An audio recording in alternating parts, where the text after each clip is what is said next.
they're doing. Yep. Water for me at the moment. Ditto. Yep.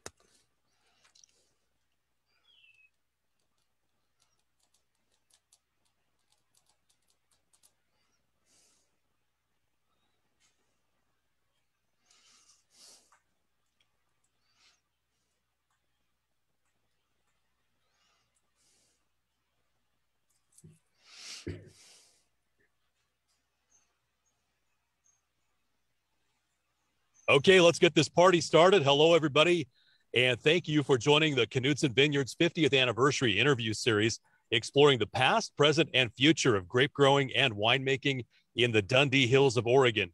We kicked off this 6-part series with Oregon wine pioneer Dick Erath back in March. Hard to believe it's been that long ago. Rollin Soles came along with us in April, Allison and Alex Sokol-Blosser in May, Veronique Boss-Druin in June, Alan and Jackson Holstein last month in July, and we are thrilled you've joined us for episode 6, the final episode in this series. We're going to get started here in just a moment, but first wanted to go over some brief housekeeping items. We are recording this interview, which will be available as an episode on my podcast, Vintage. It's available wherever you get your podcasts and on Knudsen Vineyards website, knudsenvineyards.com. We've already posted the first 5 episodes in the series, and this episode will post tomorrow. So if you have to check out early or you'd like to share it with your friends, it will post tomorrow on Apple Podcasts and on Spotify and every place else that people get their podcasts. Now, our conversation today will be about 40 minutes in length. The Q&A feature will be open during that time, and we encourage all of you to use it. We will have about 10 minutes or so to answer questions at the end. And if you'd like to join us in the chat, why not? Please do. Make sure to select the audience for your comments. If you want to keep it between an individual, make sure you check the correct box before sending that out to everybody. And you do have the option of commenting to the entire audience or just the panelists. Panelists will be keeping track of questions submitted to the Q&A tab only, and we won't be able to respond to direct messages, obviously, during the session. So share your comments with everyone so we can all be around and enjoy it. Now, I encourage you to pour yourselves a glass of wine and have Knudsen Vineyards wine at hand. We have ours already, so we hope you'll enjoy this conversation we've been looking forward to for many months now. A lot of time and planning went into this. Our final interview in the 6-part series celebrating Knudsen Vineyards' 50th anniversary in the Willamette Valley, a series that reflects on the past and get some insight as well to the future of the wine industry. Joining me today, Paige Knudsen-Cowles, 2nd-generation owner and managing partner at Knudsen Vineyards, and Brian Croser, the most acclaimed winemaker and viticulturist in Australia. In fact, Brian joins us today from his home in the beautiful Piccadilly Valley, the center of vineyard country outside Adelaide in the South Australia area, and he's a global wine industry leader, a true innovator and very well-traveled man. In fact, back in 1976, Brian established the first vineyard in the Adelaide Hills of Australia and formed the renowned Petaluma Winery. In 1986, with our friend Rollin Soles, he co-founded Argyle Winery in Oregon. The rest is history there. And then in 2002, he established a partnership with the Bollinger family of Champagne and the Lynch Bages Bordeaux, and maybe I just totally goofed that up, and we'll have Brian correct me, to buy and develop vineyard sites in Australia and in the Adelaide Hills of Oregon, as well as the southern Rhone region of France. He is now the owner and winemaker of the famed Tapanappa, a family-owned winery in South Australia. Brian was awarded an Officer of the Order of Australia for his significant contributions to the Australian wine industry, and he received Decanter Magazine's Man of the Year Award in 2004. And I remember that very well. So congratulations again on that. Paige and Brian, thank you so much for being here for Knudsen Vineyards' 50th anniversary. Really looking forward to learning more about Brian's distinguished career. Did a little bit of homework for this one. So great to have you with us, Paige. Thanks so much, Brian. It's really been a real pleasure to be here with you and Brian Croser today. Brian Croser from Australia, thank you for joining us. It's a great pleasure, Paige. I'm looking forward to it. And from here, I'd say good morning, everybody. But where you are, I have to say good evening, everybody. Well, you may have some friends from your neck of the woods who are watching too. I'll say both. Well, definitely. Well, Brian, we're glad you're joining us here. And let us say you have one of the most interesting biographies of the many people, we've talked to in the wine industry. And I've interviewed a few people. So you are a pioneer in the Australian and Oregon wine industries, and you're also credited with being among the first to recognize the primacy of viticulture and site selection to wine quality, which is so important in Oregon. We have so many different soil types, and it's so unique. You've grown different grape varietals in different, sometimes pioneering locations, Australia and Oregon, of course, Europe as well. What early experiences maybe shape your views about grape growing and winemaking? Because you certainly didn't follow the crowd here. Brian, there are a lot of influences early in my career, none more important than my professor at the University of Adelaide, Professor Brian Coombe, who's a renowned viticulturalist. And then at Davis, of course, I had the great pleasure of working with the legendary people from Amarine and Singleton and Kunke and Wine to Olmo and Winkler and Mark Cleaver in viticulture. And they were inspirational and imbued in me a sense that what was going to happen in the future in terms of wine quality was not coming out of the winery, but coming out of the vineyard. And I carried that back to Australia as a very strong lesson, a lesson learned from legendary people. How long were you in school, Brian, when you were in the various places where you were there? Was it a 4-year program or 6-year program? In the University of Adelaide, which later I became the Deputy Chancellor of, University of Adelaide was a 4-year ag science degree, and it didn't contain any winemaking. It had a horticulture component. So I had to marry my wife to look after me and fly quickly across to Davis and ensconce in Orchard Park, the married students' quarters at University of California, Davis, and learn all about winemaking at Davis, which was then the preeminent school on the globe in terms of viticulture and enology. Mm-hmm. Yeah.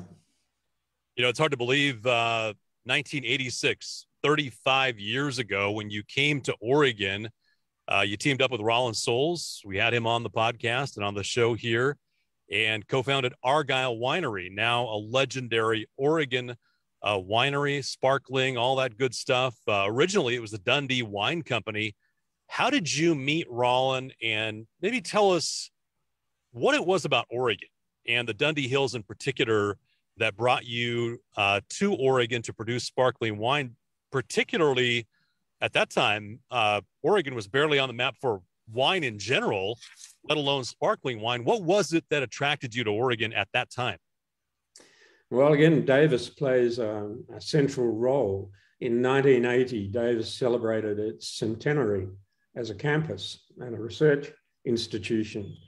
And they held a big tasting, meaning about half a dozen producers, of Oregon winemakers at the swimming pool, exuding chlorine. They held this tasting around the edge of the swimming pool.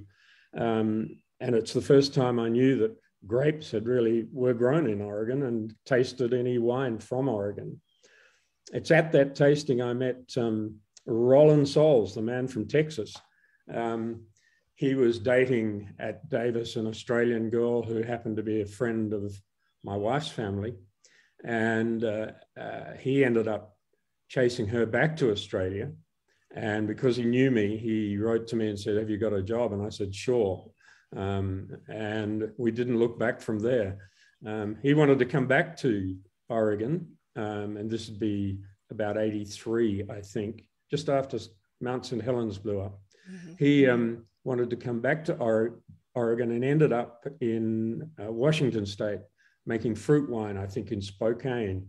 But in the meantime, he'd met in Australia my wife's cousin, who he ended up marrying. And I encouraged him that he should go to Oregon where he wanted to go. He was the instigator of the Oregon venture.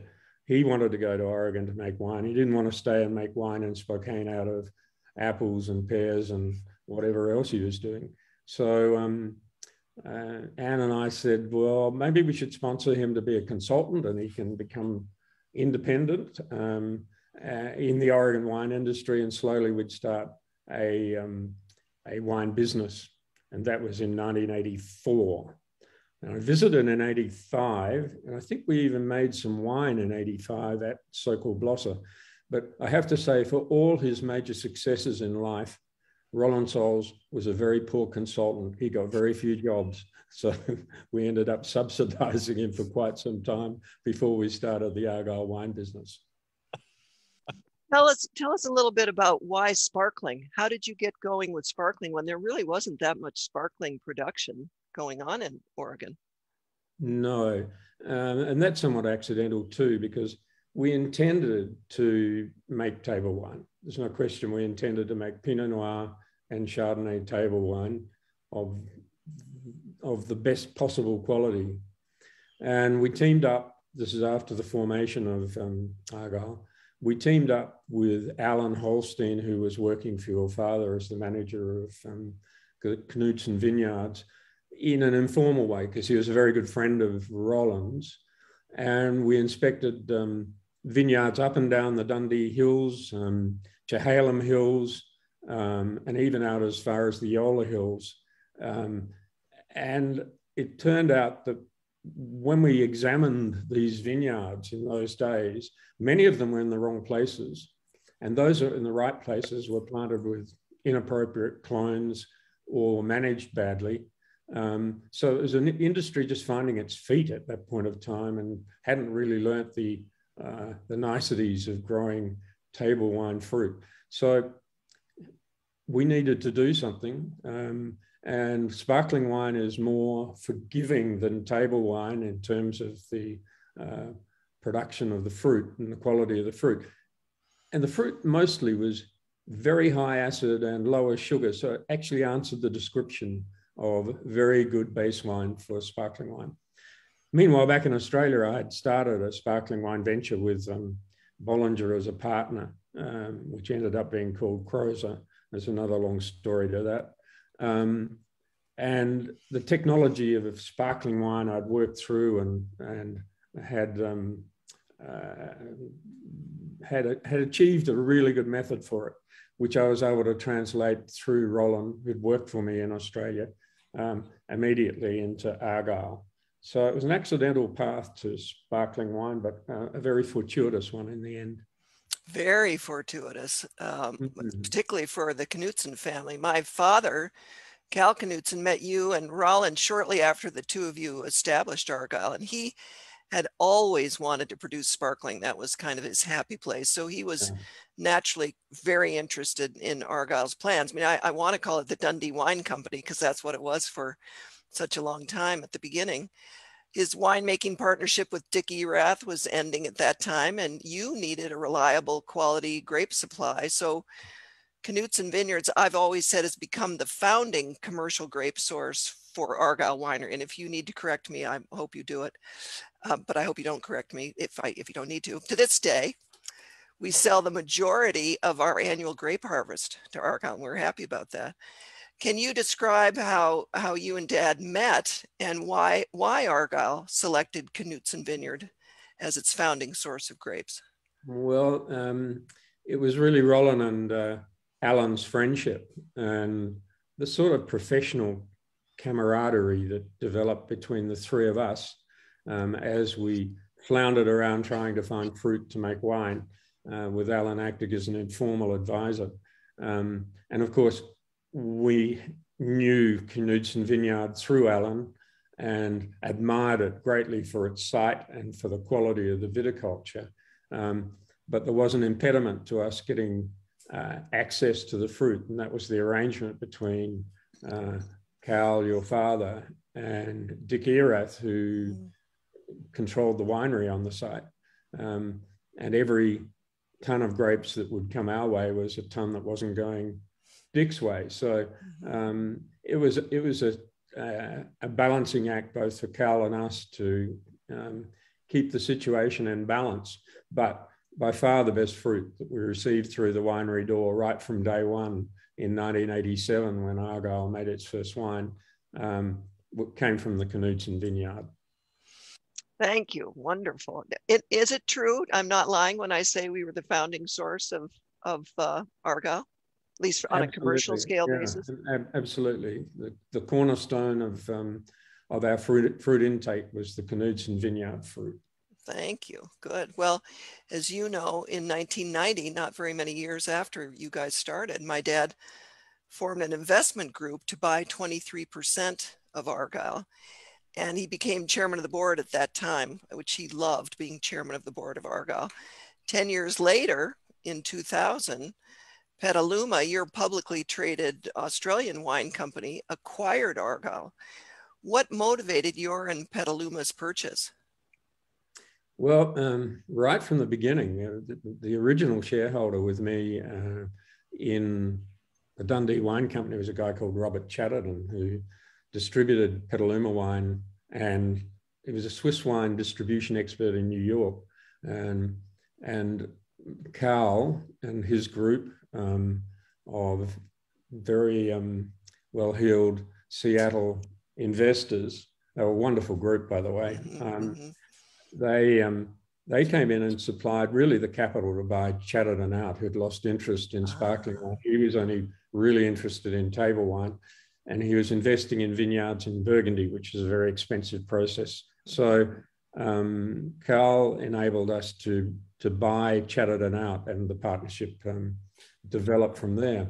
Meanwhile, back in Australia, I was the managing director, CEO of Petaluma Wines, which is going through a very strong development era as well. And my board, we were intending to go public, which we did in 1992 and became a publicly traded company. They were always pressuring me to either get out of Argyle and Oregon or to include it in Petaluma, because they saw it as being competitive with their ambitions for Petaluma. Of course, I didn't. I stayed, and they accepted it. But when the opportunity came up in 2000, after we'd been public for 8 years, to purchase Argyle, then it was a no-brainer that Petaluma should step in and buy it. Very bad outcome for me, because when we were taken over in 2001, of course, I lost Petaluma and Argyle all in one stroke.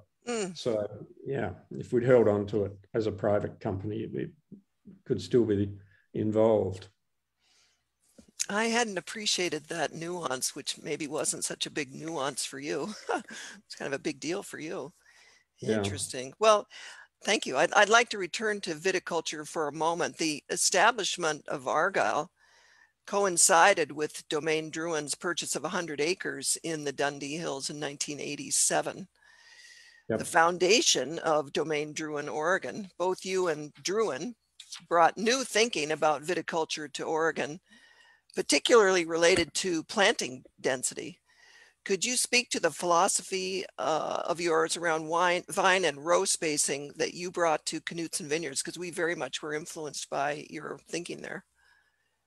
Yeah, my thinking was not influenced by Robert Drouhin and his enterprise, which went to very traditional French spacing. I'm not sure I had even seen those vineyards, but mine related back to, again, some professors I worked with and read a lot of. Nelson Shawless at Cornell University and Albert Winkler in particular at the University of California, where they said every God's acre basically has the ability to grow a certain number of buds into shoots and keep the fruit and the leaves in balance. And in the particular case of the Knudsen Vineyard, it was 30,000 buds per acre was the right number. And in Australia, I'd planted on 7 foot by 5 foot, which is radically close spacing here. And I suggested the same to Alan and Rollin for the Knudsen Vineyard, because what it does, the closer spacing, it spreads those buds out. So they have about 3 inches between them if you do all the mathematical calculations, which gives them the ventilation and the access to the sun that they need to produce the best quality. Well, that was accepted by Alan and Rollin and Cal, obviously, because he had to fund the new plantings. And so 7x5 happened. And the next time I came back to Oregon, there was this patch of vines, I think over by the Argyle Winery, that was on about 4 foot by 4 foot. And I remember looking at it and thinking, well, how in the world are we going to work that? And Alan said it was his experiment, because he figured that if we're going from 10 foot by 6 foot vineyards down to 7x5, we get better results than if we go down to 4x4, we'll get even better results. Mm-hmm. Anyway, I argued against that because I thought that the separation in the 7x5 vineyard was enough to give us the quality we wanted. As it turns out, in retrospect, I'm now planting on something more like 5x5 foot, so even closer spacing again. So Alan was right in those days.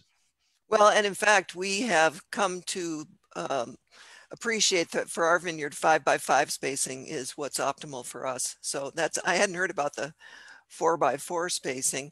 I'm interested though, when you say it was, I'm not disagreeing that it was radically closer spacing, but that the closer spacing gives the buds the better distance between. Why is that?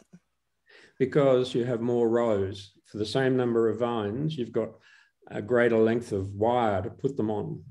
More rows means more length for exactly the same number of buds. So you've got a greater space between the buds. That's the essential reason for close spacing. I know other theories prevail about competition between vines, but the essential reasoning for doing it is to increase the distance between the shoots. Cool. You've always promoted, oh no, sorry, I went out of turn. Brian Bushlach, up to you. Yeah, I just want to follow that up too. I mean, I know you planted Riesling in the Adelaide Hills in your vineyard there. Is it the Tunkalilla vineyard? Is that how you pronounce it? Tunkalilla. Tunkalilla. Yep. Tunkalilla. How does planting density there compare with other vineyards in Australia? And why did you do Riesling there and not more Pinot Noir? Well, after we were taken over in 2001, Anne and I went back to Oregon and said, we don't want to leave this beautiful part of the world, this piece of heaven. So we bought a 50-acre Christmas tree farm up on the Adelaide Hills overlooking Salem, and proceeded to rip out, I don't know how many thousands, hundreds of thousands of Christmas trees to plant vines. There was this one rocky slope on the front of the Tunkalilla vineyard, covered in small boulders, basalt boulders, but with good red soil underneath and very steep. And it wasn't a place to grow either Chardonnay or Pinot Noir. It just cried out to be planted with Riesling. I have a long history with Riesling. I love the variety. The very first wine I made was a Riesling. The very first wine that catapulted me, I guess, into some sort of semi-famous position was a Riesling, the 1975 Siegersdorf Riesling for Hardy's.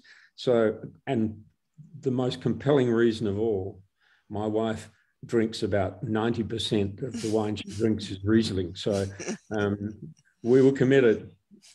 Besides, Argyle had made some Rieslings. I think from Jim Murish Vineyard Riesling, or across the road maybe. And they were superb. They've lasted a very long time. I've still got some of them in my cellar, and Rollin did an exceptional job of making them, and they've done an exceptional job of lasting. So I had a belief that Riesling belonged in Oregon along with Pinot Noir and Chardonnay. And in that Tunkalilla, is it all Riesling, or what would be the allocation between Riesling and any other varietal? This was the most difficult part of the vineyard. The rest of the vineyard is a dream to plant. And we planted, I think it was about 3 acres of Riesling, and then we planted another 7 acres of Pinot alongside it, but on a very much better slope. And we intended to plant the other 40 acres, but we never got there. We sold the vineyard about 3 years ago. Mm-hmm. So you've always promoted the production of wines at the highest quality and believe strongly that site and varietal selection are critical to the production of quality wines, fully expressive of specific terroir. Looking forward in Oregon and the Dundee Hills in particular, what would you say we need to do to up our game and continue to improve the quality of wines that we produce here in the state? You know, when I look at Oregon today and I compare it to Australia, and I hope the Australians are listening in and putting their hands over their ears, I look at a much more sophisticated viticultural operation in Oregon than in most of Australia. The close spacing, the attention to clones, the attention to rootstock, and because you have that ever increasingly expensive, but by Australian standards, cheap source of labour for doing those fastidious things that have to be done to produce great grapes. You're able to do some things that Australian vineyards can't do.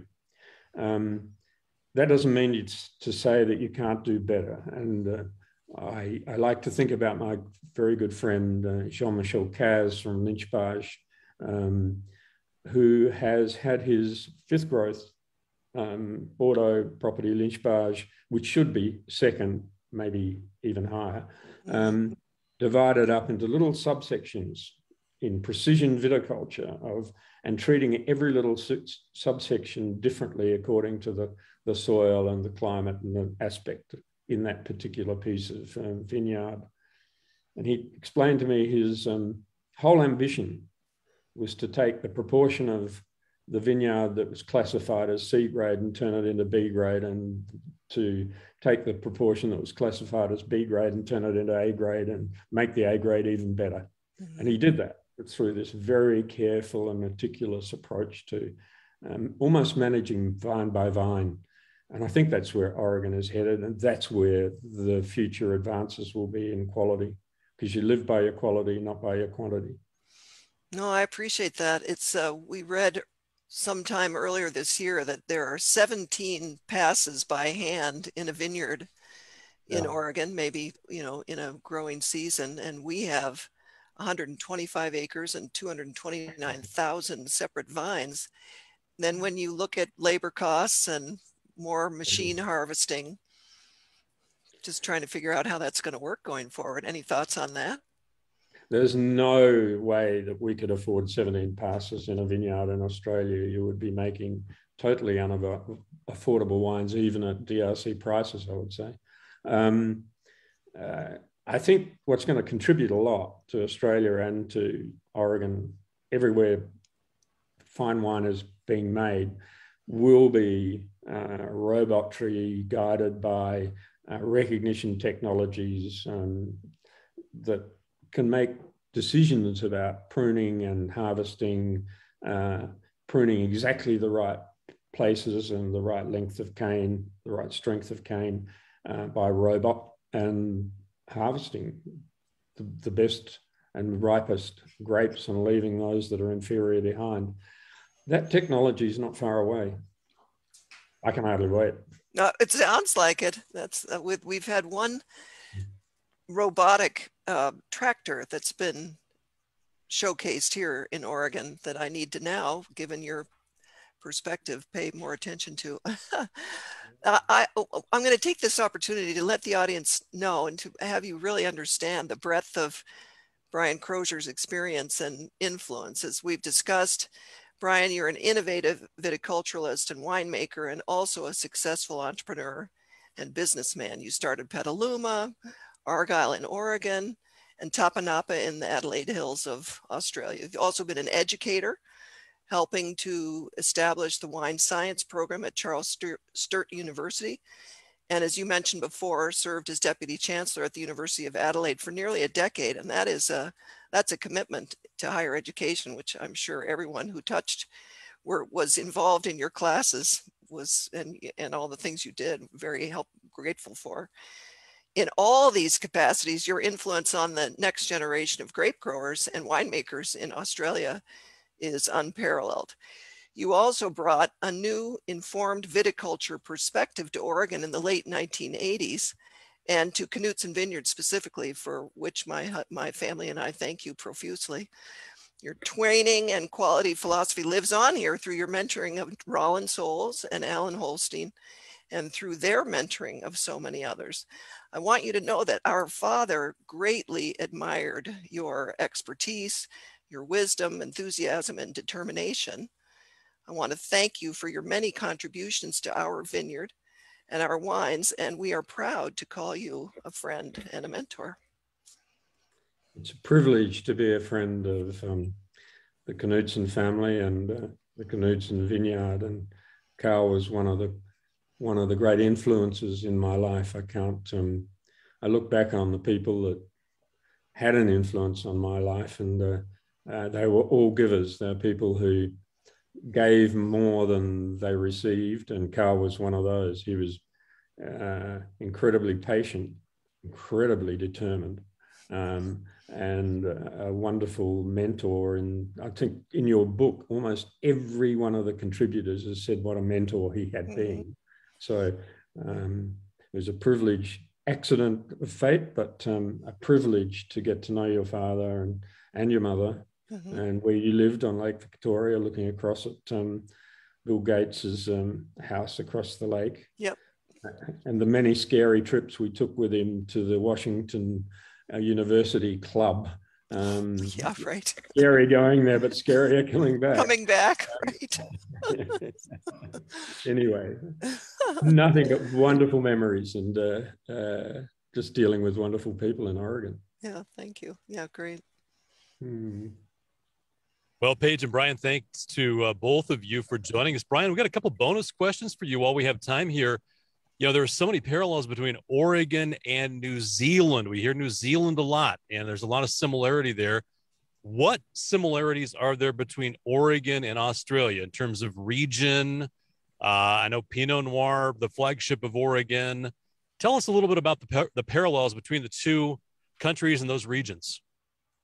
Okay, well, Australia is a much more diverse viticultural country, a bigger continent than New Zealand.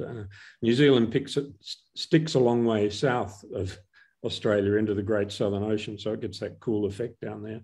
But in fact, on the mainland and in Tasmania, there are places that are equivalent to Oregon and to New Zealand for growing Pinot Noir and Chardonnay. And Tasmania now is being developed very strongly for Pinot Noir and Chardonnay and sparkling wine, and making very high quality products for the same reasons that Oregon and the South Island of New Zealand in particular do the same. And that reason is it's cool and damp. Here in the Adelaide Hills, in the centre of the Adelaide Hills, we're high up, and we're reasonably far south. We have a climate here that's very similar to the climate in the Willamette Valley or to the climate in the Christchurch area of New Zealand on the South Island. So there are places in Victoria and the Yarra Valley, Mornington, Mount Macedon that have a very similar climate. So on the mainland, even though Australia is known for Shiraz and warm climate, there are places where you can find equivalent climates to Oregon and New Zealand. That's great. What do you think distinguishes the Dundee Hills Pinot Noir from others? You know, there's some great wines from California, certainly from Burgundy, all around the world. What is it about Dundee Hills Pinot Noir that sets it apart? Dundee Hills Pinot Noir is Dundee Hills Pinot Noir. Dundee Hills makes the best Dundee Hills Pinot Noir in the world, which is Amarine's statement about Californian Chardonnay. He said, you know, we make the best Californian Chardonnay in the world. It's a very special balance of flavor and exotic flavors, tamed somewhat, but I think it derives from the Jory soils, from the basalt soils, and the aspect of the Dundee Hills, which you can get the best of the southern aspects. And I think a Dundee Hills wine can be distinguished quite easily from the Chehalem Mountains and the Yola Hills wines. They are special. They are different. They're different to Burgundy. And I'm sure that Robert Drouin he never expected to come to the Dundee Hills to make a Burgundy. He came, I am sure, to make a Dundee Hills Pinot Noir. So what are you up to these days? What's going on in your world? What are you excited about? What am I excited about? I'm excited about the next vintage coming up. It's always right at this moment, with the buds dormant and the vines neat and tidy and pruned. I know in about 3 weeks, we're going to see the first little green shoots appear, and that begins the cycle again. And even after 50 of them, 51, I think, I get excited about that because of the possibilities. We already have good indications that the weather is going to be good. We're going to have cooler and maybe wetter conditions through to the next vintage. Bureau of Meteorology is very professional and very, very, very accurate in its forward predictions. So, as I say, I'm really looking forward to the next vintage. You're following the Euro forecast then? Sorry? You're following the Euro forecast. Yes. Okay. Yes. That's good to know. Good to know what you're following, because we'll do the same then. So that's good to know. Yeah. You should go on to the Bureau of Meteorology, BOM. It's called BOM, Australia Bureau of Meteorology. It's a very good site. And then if you scroll down through maps, you'll find a map of the world looking from directly above the pole of Antarctic, the South Pole. And you'll see scattered around the edge, the bottom end of Africa, the bottom edge of South America, the bottom edge of New Zealand, and the bottom edge of Australia. And then you see what's happening with the weather around all of those countries. I know what's happening over in South Africa is going to happen here in a few weeks. That's interesting. So I'd like to know, Brian, what about your family? Because I know you have some children and some grandchildren. Are people involved in the vineyard and the winery, and how so? Yeah, they are. They all live within a couple of kilometres of us in the Piccadilly Valley, the beautiful Piccadilly Valley. So my 8 grandchildren are all ensconced just over the road, as are my 3 daughters and their husbands. My middle daughter, Lucy, is married to Xavier Bizot, who was the son of the chairman of Bollinger, who we have a long association with in business and as friends. They have 4 boys. Lucy and Xavier have their own distribution business, import business, and they market Tapanappa wines and their own wines from their own vineyards. Sam, my son-in-law, who's the technical expert that's been helping us today, he's the manager of the winery. There's Tapanappa Winery down the bottom of the hill from my house. The treasurer for all of this is my wife, Anne. So she's the person you have to go to get to lay claim to a capital investment or something. My other 2 daughters are public servants. They're here to save us, and they do a pretty good job of that. I'm glad. That's great. I guess your grandkids are probably fairly young. Has anybody shown any interest in the business? Yes, one of them has. They're 16 down to 3, and the 16-year-old is an engineer in the making. He's a mathematician, physician. He loves physics, and he'll probably end up going over with my brother in Canberra and making radars, which my brother invents and makes radars and exports them to the US, actually.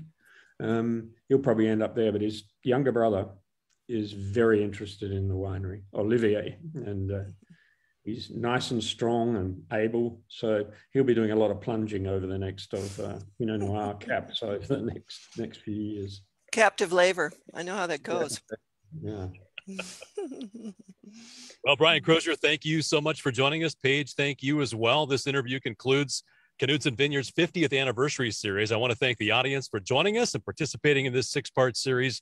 I also want to thank Paige Knudsen for bringing in so many notable guests, an all-star of Oregon wine over the years, all of whom have played crucial roles in the history of Knudsen Vineyards. This series took us from Dundee to California, Texas, France, Australia, and back home to the Dundee Hills. And we've learned the history of the grape growing and winemaking in the Dundee Hills of Oregon is reflective of the vision, hard work, and expertise of so many individuals from different parts of the country and from around the world. Cal Knudsen was one of the early pioneers of the Oregon wine industry. Knudsen Vineyards, now owned and managed by the 2nd generation Knudsen family members. He is honored to be an important contributor to the growth and continued success of the Oregon wine industry.